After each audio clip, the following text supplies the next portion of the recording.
They came for my road not with guns, not with threats in the dark, but with forged maps, sabotage at midnight, and HOA lawyers in suits, sharper than razors. I built that road with my own damn hands. Now they wanted to steal it on paper. Let me tell you, they messed with the wrong guy. This isn't just a driveway. It's war and hell. I didn't even know I'd signed up until I was already deep in the trenches. I remember the air that morning, how clean it tasted, sharp with pine and a chill that made you grateful for your coffee. I'd only been living on my patch of Colorado hillside for a few weeks. 20 acres of rocky beauty, the kind of place where the only neighbors are deer and stubborn old pines. After more than 2 decades designing highways for the Texas DOT, all I wanted was to slow down. Maybe breathe easy for once, watch the sun crawl across the ridge, and forget my email existed. But you know what you can't forget? A road that feels like it's personally attacking your pickup suspension. Road was generous. It was more like a rumor passed down by the last hunter to drive through a decade back. Every trip to the mailbox felt like an off-road rally, and by the end of the first week my back hurt. My truck moaned, and I swore if I hit one more microwave-sized rock I'd pave the damn mountain myself. So that's what I did. Stubborn engineer that I am, I drew up plans, ordered rebar and concrete, and hired a small crew from town. Grading the land, digging drainage, laying culverts, I spent months sweating over every pour, timing each section so the concrete wouldn't crack. I put $100,000 of my own savings into that driveway. When the last stripe dried, I parked at the top, looked down the smooth gray ribbon, and thought, this is freedom. For about a week, life was perfect. I'd get up early, coffee in hand, watching sunrise paint the world gold, and drive down that road with a kind of joy I'd only seen in new parents or people who managed to assemble IKEA furniture right on the first try.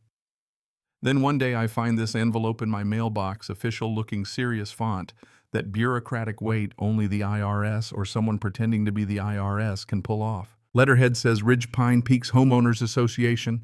I laughed out loud. Their little development was 2 miles downhill, a cluster of matching timber homes, retirees patrolling for unapproved garden gnomes. Had nothing to do with me. But I opened it anyway. According to them, I owed $100 for unauthorized use of their community road infrastructure. Said I'd been accessing their network on multiple occasions.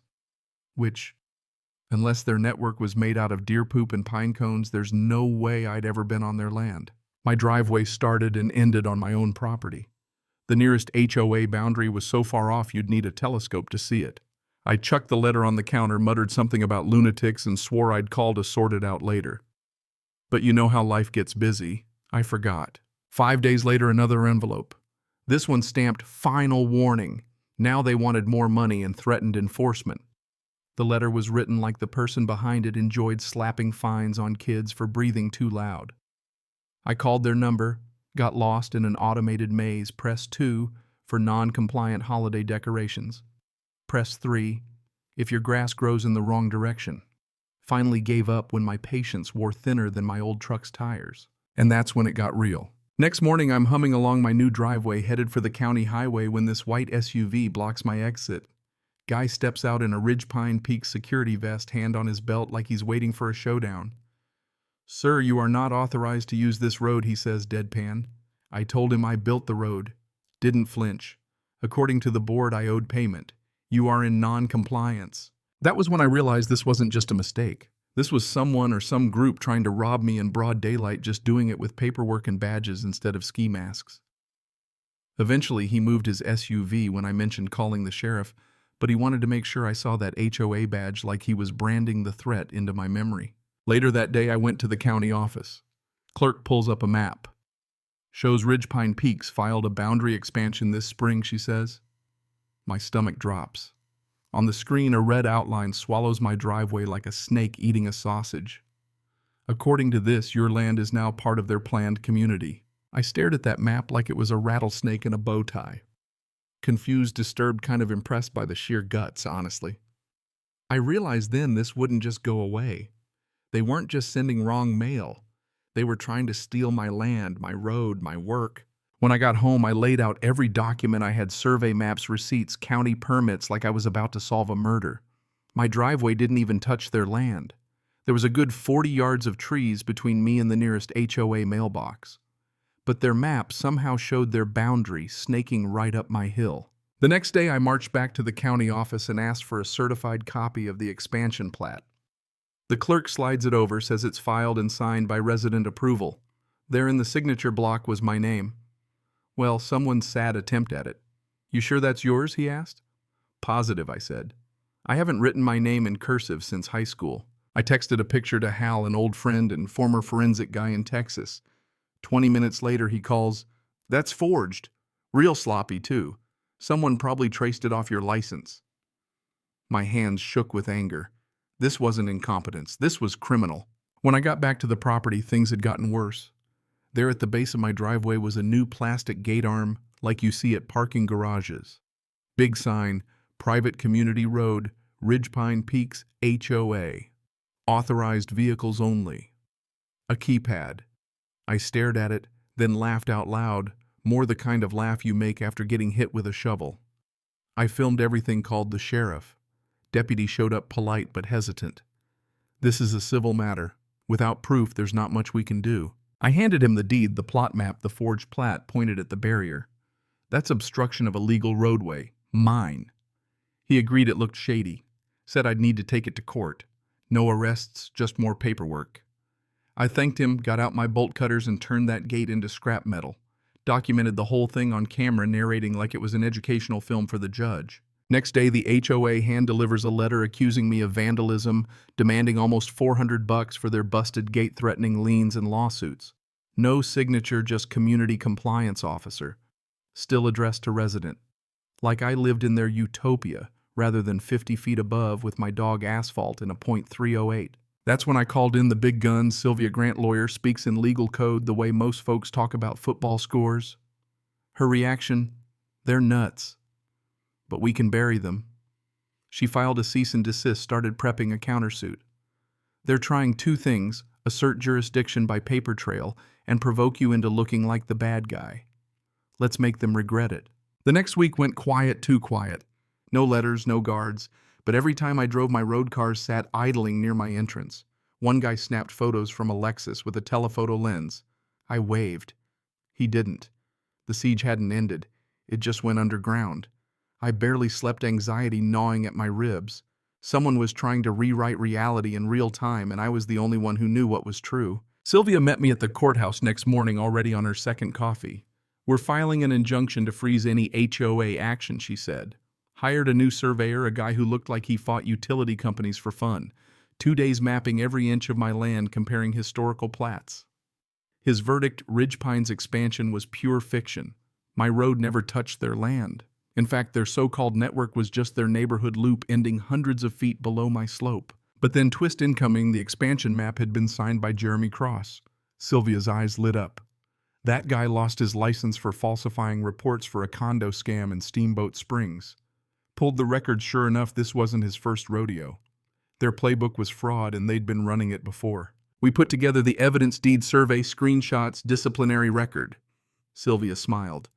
"Now we file for declaratory judgment. The court will affirm your land and road are untouchable by the HOA. Oh, and a restraining order, too." Just as I was catching my breath, my trail cam pinged. 2 men in safety vests poking around my drainage outlet with a crowbar. By the time I got there, they'd vanished, but the damage was real. A sledge-hammered section of concrete, exposed rebar, and a dump of gravel across the lane. They even left a candy wrapper printed with the HOA landscaper's logo like it was a calling card. Sylvia's response: "That's sabotage. 7 figures if we go to trial." We filed another police report. This time the deputy took it seriously. The repair estimate, 12 grand. I stapled it to the lawsuit. You'd think they'd back off. Instead, they sued me. Claimed I was abusing their infrastructure, blocking their community. Even submitted a satellite photo labeled community arterial with a red line drawn right through my driveway, except the image was dated 3 weeks before I poured the concrete. They didn't even bother to Photoshop it right. Sylvia nearly spit out her coffee. "They're framing you for blocking a road they didn't know existed 6 months ago. Idiots." The escalation was relentless. Nights with headlights idling on the county road, bags of yard debris dumped at my gate, one spray-painted community right-of-way. I documented everything, filed for an emergency injunction. Judge Goodwin, ex-military no-nonsense, took one look at the evidence. "This looks like organized intimidation." I'm not waiting for someone to get hurt. 24 hours later, we had our order. They tried again, brought out construction trucks in broad daylight gravel. A bobcat started lining up on my drainage shoulder. HOA President Karen Fowle's son hat smug thrusting bogus paperwork at my nose. I called the sheriff. Karen hissed, "You don't want to do this." "Already did," I grinned. The workers packed up before the deputy even arrived. And then finally a twist. Harris Brinkley, a landscaper who'd worked for the HOA, called me. They paid guys cash to dump gravel forge inspection reports, even talked about pushing new dues onto non-members once they controlled your road. He came by, signed an affidavit right there at my kitchen table. With his testimony, the drone footage, the sabotaged road, it all came together. DA got involved, and suddenly the case wasn't just civil, it was criminal. The next few weeks were a blur. Another survey, this time with 3D LiDAR overlays, proved my road was entirely on my land. The expansion plat crossed into 3 other properties, and at least 2 signatures were forgeries. Former board member Annabelle Curtis brought in emails and drafts proving Karen doctored the maps herself. Smoking gun. The DA called it fraudulent manipulation of public records. One Thursday morning, Karen was arrested coming out of a nail salon. Felony, fraud, conspiracy, criminal mischief. The news hit the local paper and HOA boards lit up like Christmas. Even then, the HOA tried to sue me for emotional distress. Sylvia laughed. The judge didn't. Our lawsuit ballooned with every new piece of evidence. A month later, Judge Goodwin voided the fake expansion suspended. The HOA's operations froze their accounts and recertified my road as private untouchable.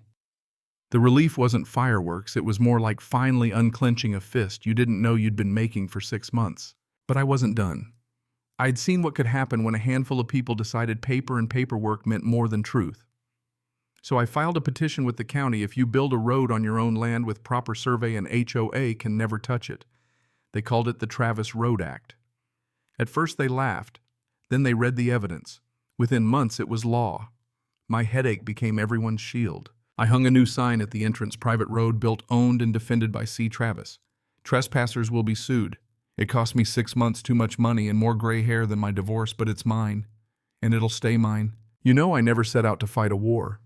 All I wanted was a quiet road up my hill. But life's funny that way. Sometimes it's the things you build with your hands that you have to defend the hardest. That's the lesson, I guess. Sometimes justice isn't handed down from on high. Sometimes you have to dig in, fight dirty, and prove that right is still right even when the paperwork says otherwise. So here's my question. Where's the line between protecting your rights and becoming the villain in someone else's story?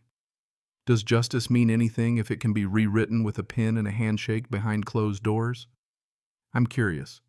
Have you ever had to stand your ground against something that just felt wrong, even if nobody believed you at first? Tell me your story in the comments, or share where you think the line should be. Is fighting back always worth it? Or is there a point where you let go and walk away? Let's talk about it, because sometimes the only way to make sure justice sticks is to make some noise about it.